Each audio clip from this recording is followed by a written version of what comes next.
Good morning, everyone. We're online again, Hank. How we doing, bud? What's up, Coach? I'm great. Friday, August 7th, and some crazy playoff hockey last night. Uh, and some interesting news on the Ducks front too, with a couple interesting guys getting re-signed. So let's get into it. How about the playoffs first? What did you see last night? What do I see last night? What do I see the last couple of days? I see a lot of craziness. Rangers bounced. Good night. Goodbye. Go home. Oh, the sweep is so beautiful. I was texting my girlfriend's dad, who's a big Rangers fan, giving him the stick because a lot of Rangers fans thought this was their year, and I thought they didn't even deserve to be in the playoffs, and they didn't. So we'll see you later. But I have a scary feeling they're going to get the first overall pick. I'm gonna be pissed off about that Well, I actually think that Brad Marchand, the Rats' prediction is actually coming true to a certain extent. He had said before this all got underway that the younger teams would have a little bit more success. The older teams would struggle a little bit because the players are going to take a little bit more time for them to get back into playing shape, where the younger guys were going to rule the roost in the NHL. And I think to a certain extent that is holding true. Absolutely, you saw it last night too with Calgary. I think Calgary, nobody really saw them coming and taking care of Winnipeg that quickly. They So look strong. They look yeah, strong, and you know, as the handshake was going on last night, I just kind of there was a video clip on YouTube. I was watching a little bit of the handshake, and the Winnipeg players. It just seemed like they were just, you know, okay, we're going home. yeah, I, they I don't I don't I kind of they kind of felt maybe as well like they didn't really deserve to be there. I feel like a lot of teams like on that cusp, there were like normally 16 teams. You had eight other teams in there. They're really shouldn't be in the playoffs, but they did it for a bit of excitement and whatever. But you know, I think the teams are filtering out. I think Carolina is going to surprise a lot of people. I think they'll be there in the East Finals. They're looking pretty sick. Goaltending is very underrated. and then you got to mention Pierre Luc last night. Did you Dubois. see Torts? Did you see Torts Well, screaming at him? well, he went off on him Oh the other my night because god! he was awful. So he went off on him last night. He was screaming in his face on the bench when they were down 3-0. There's a clip of it. He was screaming hard at him, and then PLD said a few words back to him. Goes out and scores a hat trick and wins the game in overtime. It's pretty sick. I mean, Torts. I don't know. I had a coach pretty similar to Torts my freshman year at NYU, and he actually brought Torts into the dressing room one day. He's like friends with him, but I don't like that style of coaching. Well, It's not how you it get the gets best out of your players. I think well occasionally it will, in but the short term. In the short term, yeah, it occasionally works, right? But in the long term, it creates friction, right? And guys like that cannot stay in the same place for a very long time, or you can't have the same group of players. The way I kind of look at it is, the top players will always kind of get a little bit of a pass, but kind of those mid-range players, they're just going to get tongue lashings left and right. They'll be the whipping child yep, of the coach, and that's really kind of the place that Dubois has taken with Torts. yeah. And you see, Torts bounces around like he's coached five different teams in the last 9 years. So Well, it's it's because his act only can go on for so yeah, long. exactly. But So you can't deny his success. unquestionable. And he was very close with the Canucks. I think to really lifting off there, and then they went the other way. But they're kind of a similar little young group in Columbus. So that series is going to be exciting going forward.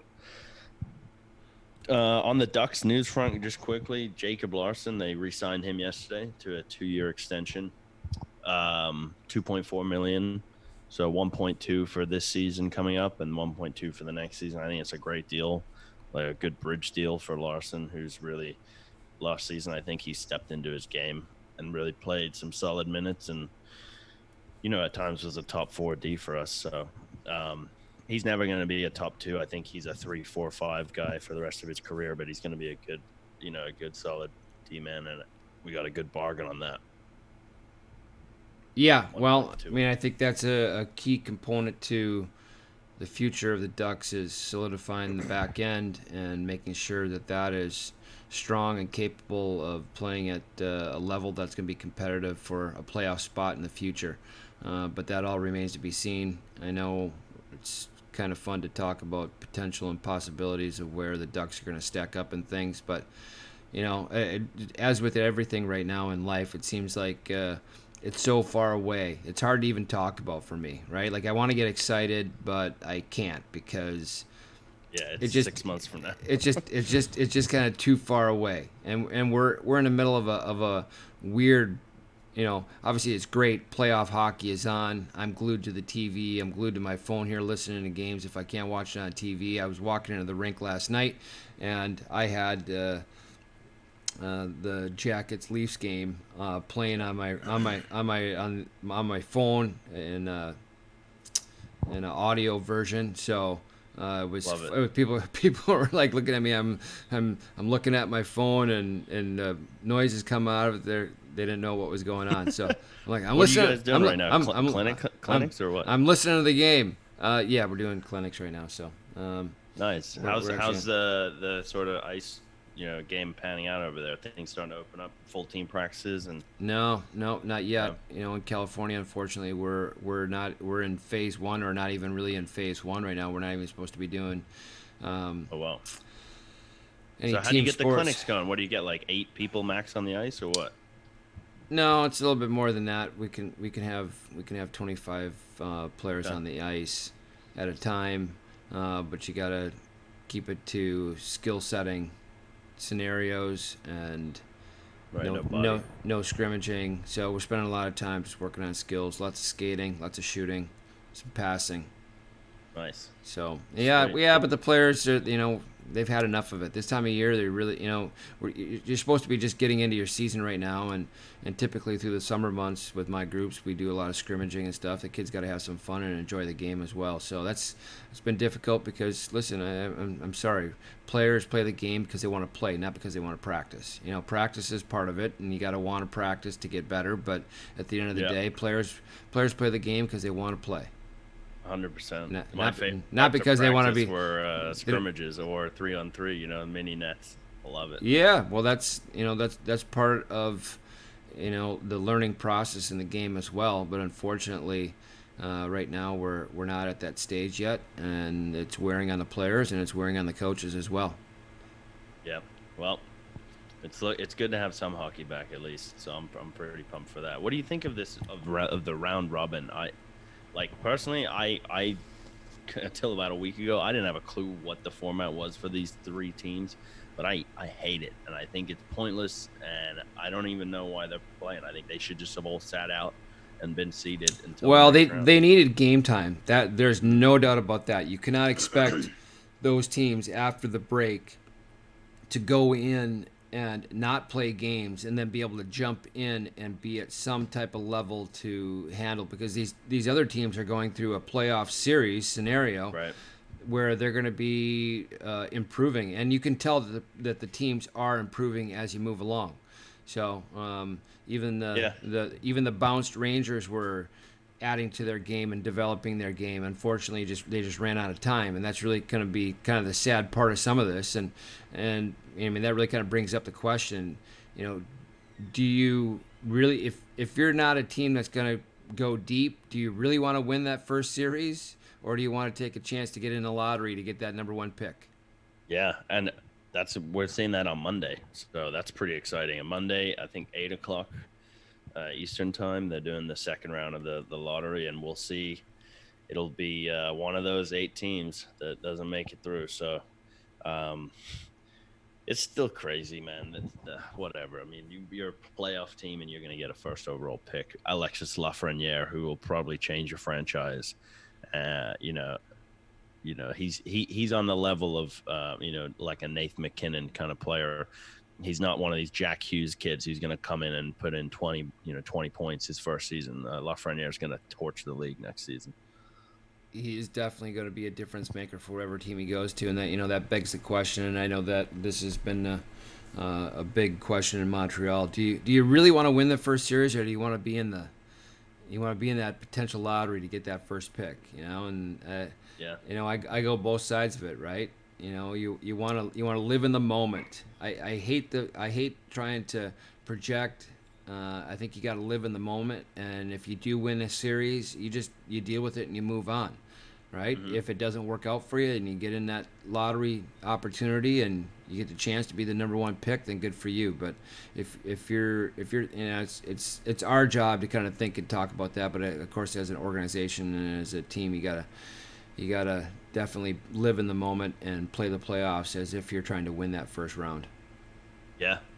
100%. So, all right. So, how many guys that you've seen in the playoffs right now? Like a couple of players to you that stick out. I'd say right out the gate for me, Jonathan Taves is having like a classic Taves playoffs right now. Didn't expect this from him.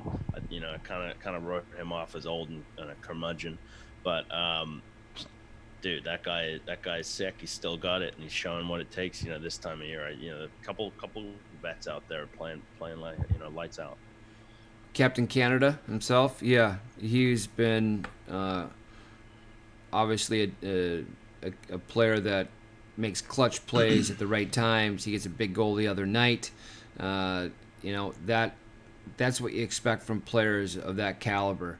But it's another intangible that I think you know us as fans, us as uh, you know commentators to talk about hockey, we got to recognize that there are players out there that, maybe they're not the flashy Connor McDavid up and down the ice, up and down the ice, up and down the ice, which Tays can get up and down the ice, but he's got that extra gear when his team really needs it, and that is, to me, that's a really defining point in a hockey player.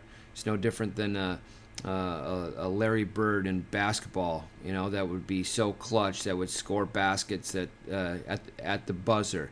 There's been hockey players like that over the years as well, and Tay's definitely one of those kind of guys that gets it done when his team needs it. Well, I'll never forget. It brings a pain in my heart every time I talk about this. I think it's Game 6 in Anaheim, 2015 West Finals, and Ducks are up 3-2, and there's like 5 minutes left in the game.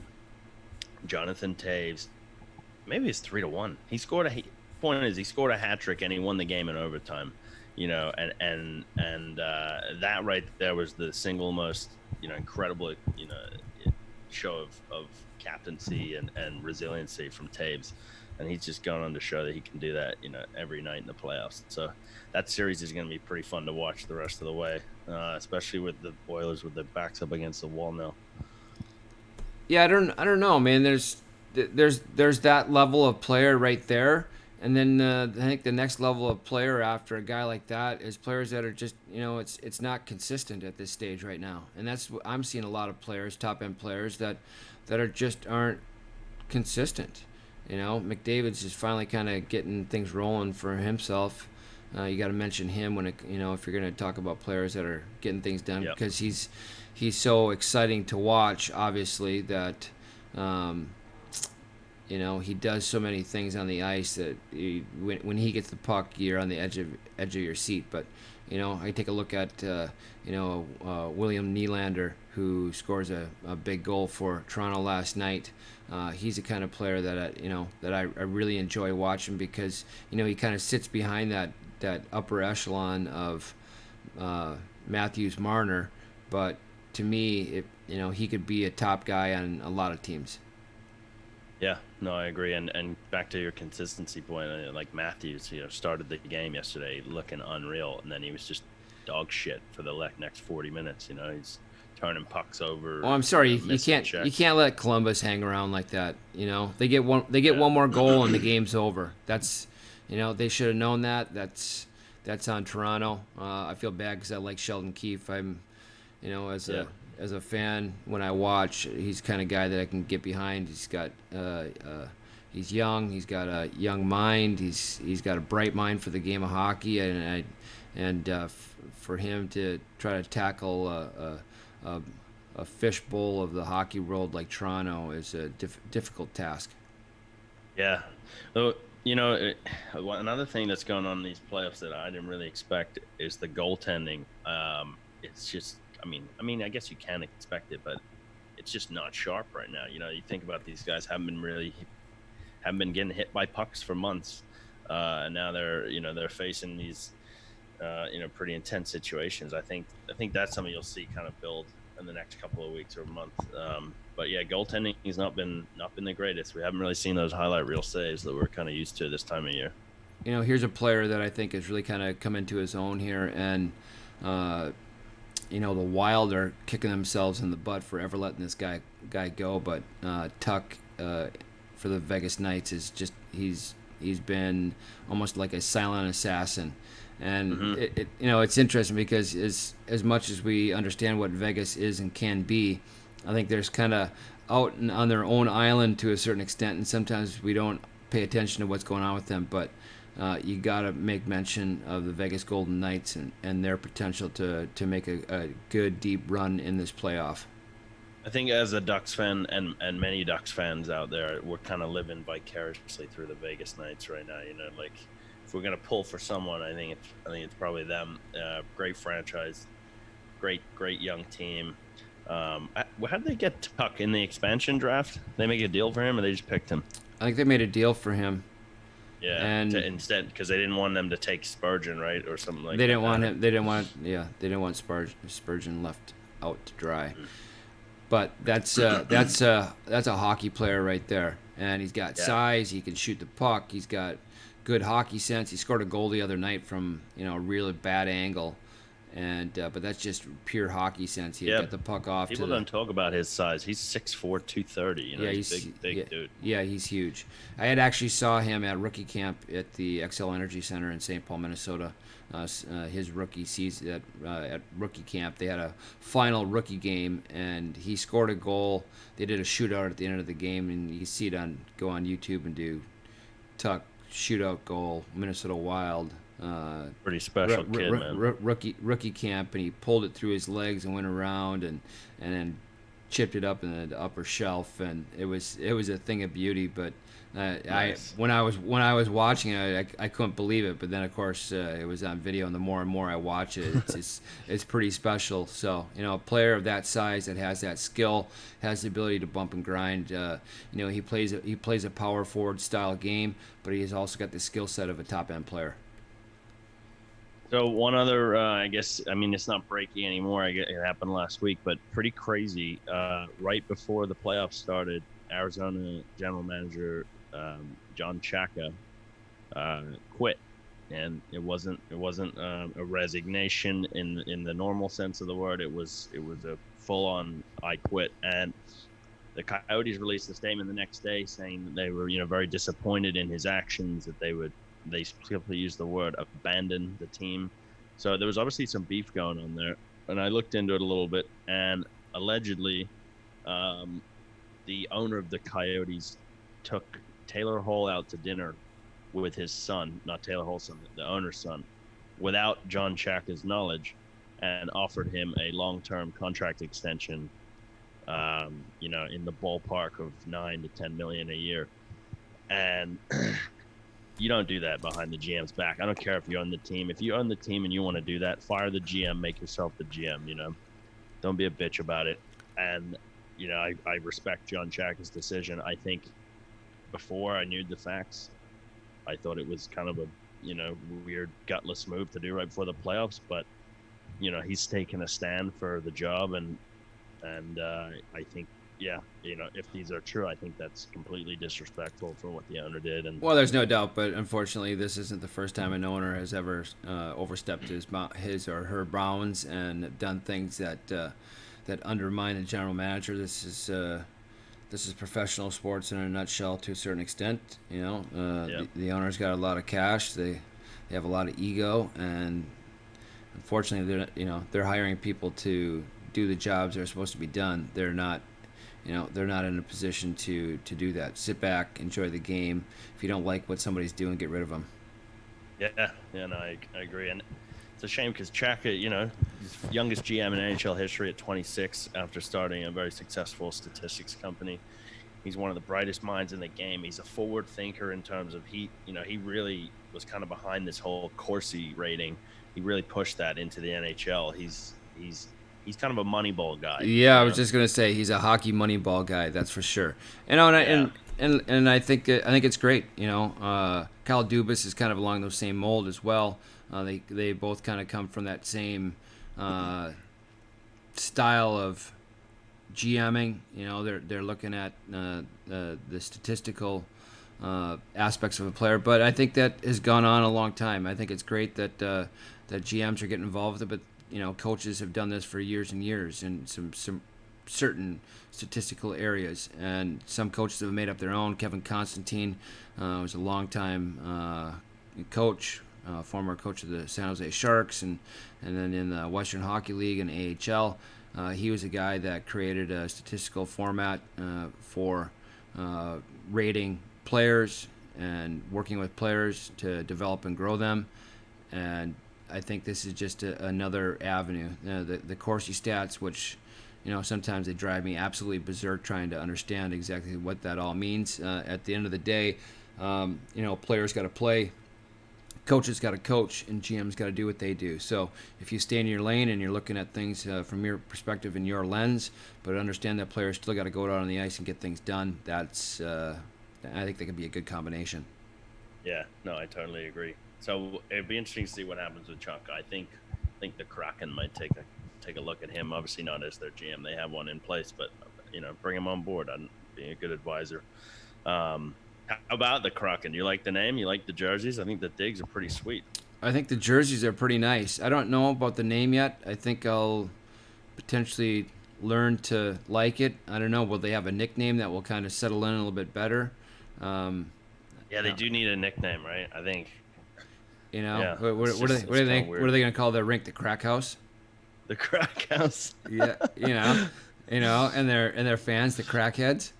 The crackheads. I'm a crackhead for life. Yeah, yeah. So I think there's a little bit of getting used to that concept, but excited for another team here in the West. Excited for Yeah. another team in the NHL. Makes 32 now.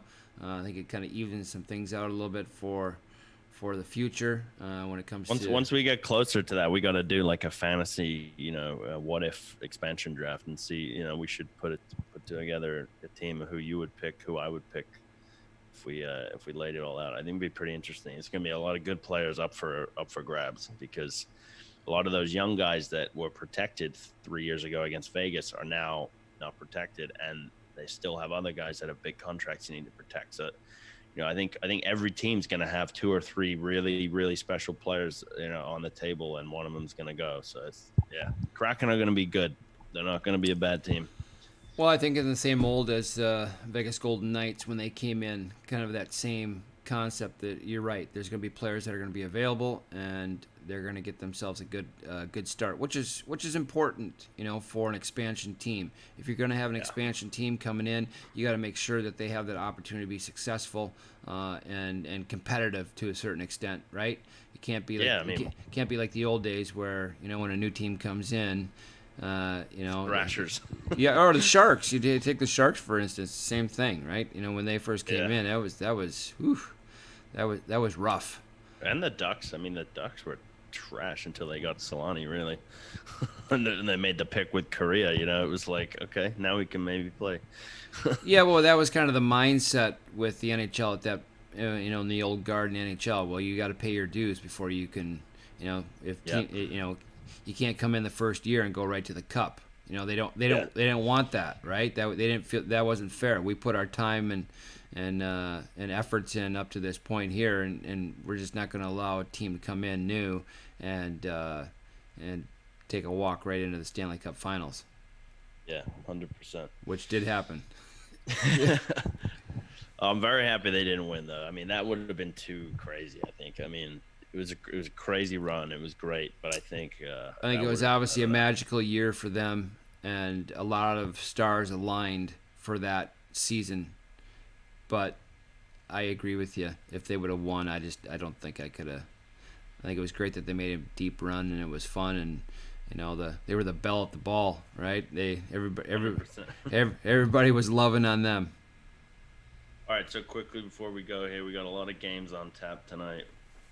Well, today I'd say we start with the Isles Panthers. I think the Isles are gonna close it out tonight or today. Which I think is too JT bad, right? Because Pajot's been listen, I mean, sick. the Panthers. I like their team. They got a lot of really nice players. Huberdeau is an unbelievable player. He's fun to He needs watch. to be traded, man. He's too good. He's wasting his years in Florida. He's wasting his talent. They're just not good enough. I don't know. He's such a good player. Let me ask you this: Would they, if the season would have continued and everybody would have been playing at playoff caliber, would they have made a little bit of a deeper push? Yeah, 100%. Just because they are older, like you said, and you've got guys like Bukestad and Huberto, who he's young, but he's more of a veteran in the league now. You've obviously got Bobrovsky not playing his best hockey right now. So yeah, I think they would have made a deeper push if this was a normal season. But that's the nature of the beast. The Isles are a young team, man. You got Barzal and Pajot, playing like Sydney and Malkin out there. So uh, it's pretty fun to watch. Next is Predators Coyotes. Coyotes can close this out tonight. I would love to see that. Kiss the sorry freaking Predators goodbye. Penguins Canadians. That's another crazy series. Sid needs to step his game up. Oilers Blackhawks. Well, not just Sid. You got Uh, Malkin's got to get on track too, and yeah, that team has to figure it out because that is actually a team. If they could make it past this round, they're contenders. yeah, They're content. 100%. They're contenders, and right now they're just having a little bit of trouble of getting things going. The Canadians have got a lot of energy in their game.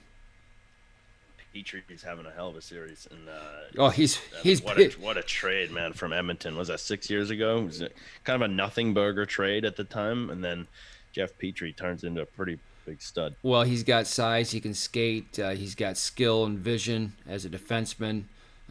Big right shot. He's smart. He knows how to get into the offensive side of the game and still be responsible defensively. If you got an eye for defenseman, he's a real fun player to watch. Yeah, he's exciting. And then a rematch of last night, Maple Leafs Blue Jackets, and then Canucks Wild. So I mean, these are all pretty. Everyone can close it out tonight, so it's going to be pretty intense. This is essentially a game six, really, for a lot of these teams that are against the wall. So um, yeah, I'm pretty pumped. Six games I'm tonight. looking forward to the Canucks Wild game. I'm not a Wild fan. I do enjoy watching them. I like players on their team. I hope they win, but the Canucks have just their puck possession game to me has been real fun to watch. And then of course, I am a fan of Brock Besser. I think he's a Me too. And you know what? I don't like the talk out of Vancouver. I don't know if you've heard it that oh apparently yeah. the Canucks are a bit higher on Toffoli than they are Besser. But dude, Brock Besser's dude, he's a stud. And Toffoli's great. I think he's a clutch player, especially in the playoffs. But he's nowhere near the hockey IQ of Brock Besser. Well, I think Besser he has more longevity. The style of play that he plays on a night in night out basis. He's skilled and he can grind. He's not afraid to bump it up. And not saying that Toffoli doesn't like to bump it up, but he's not that same style of player. He likes to dance Yeah. around a little bit. And there's spots and lineups for guys like him, but you can never turn away a guy like Brock Besser. If the Canucks ever get rid of him, I think that'll be a big mistake. Yeah. And of course, their captain, Bo Horvat, that kid's pretty special. When he got drafted, I was 6 years ago now, I knew the kid was going to be good. I didn't really, didn't think he would be a number one center in the league and be a captain. So that kid's had a heck of a career so far, and he's pushing them. Well, any parting comments here before we head into today and start watching some hockey? I wish I could punch out a Tortorella one-liner right now, but no. I mean, just it's gonna be a hell of a weekend, and thank God the Rangers are gone. Please don't get the first overall pick on Monday. That's all I gotta say. Any prediction on who's going to get it? Just think of the Penguins lose and then get that. Well, if that happens, I mean the NHL is rigged. I I think it's gonna be. I don't know why. I mean, so if the Blackhawks lose, I think the Blackhawks get it because it's their freaking luck. Um, I think the Rangers will probably get a top 3 pick, right? Because there's still one available. I think my money, if the Maple Leafs lose tonight, the Maple Leafs get the first overall pick. I'll Holy say that, smokes. and that would be fucking scary, you know. That's big. That's big talk right there. Because yeah, they would be. I mean, Yeah, but then they got salary cap issues. You got. I mean, they yeah, have you they got a have they have 3 year huge contract cap for issues. Lafreniere, but then in 3 years you're signing that kid to an $11 million contract. If not more So by then. If not more by yeah, then. It's probably gonna right. So probably gonna be closer to 15 by that time. 15. Yeah, that's what McDavid. All he took was 3 years before he was lighting it up. So yeah, I mean, look, there's a blessing and a curse with these picks because they are, if they are that generational talent, like, okay, amazing, you can build your team around them, but you have to pay them a huge amount of money, and as long as the cap keeps going up, that's fine. But the cap's not going up next year. They made that Well, it's not announcement going up already. that much.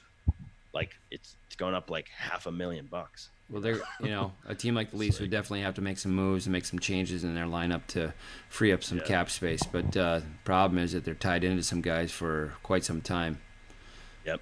We'll see if Kyle right. Kyle Dubas can manage that. My boy, one of my idols, Kyle Dubas. I love that man. All right, well, yeah, everybody, thanks for tuning in to the Hank and Coach Show, and stay tuned for the weekend, and we'll be back to talk more next week. See what's going on with the first overall pick. All right, that's it.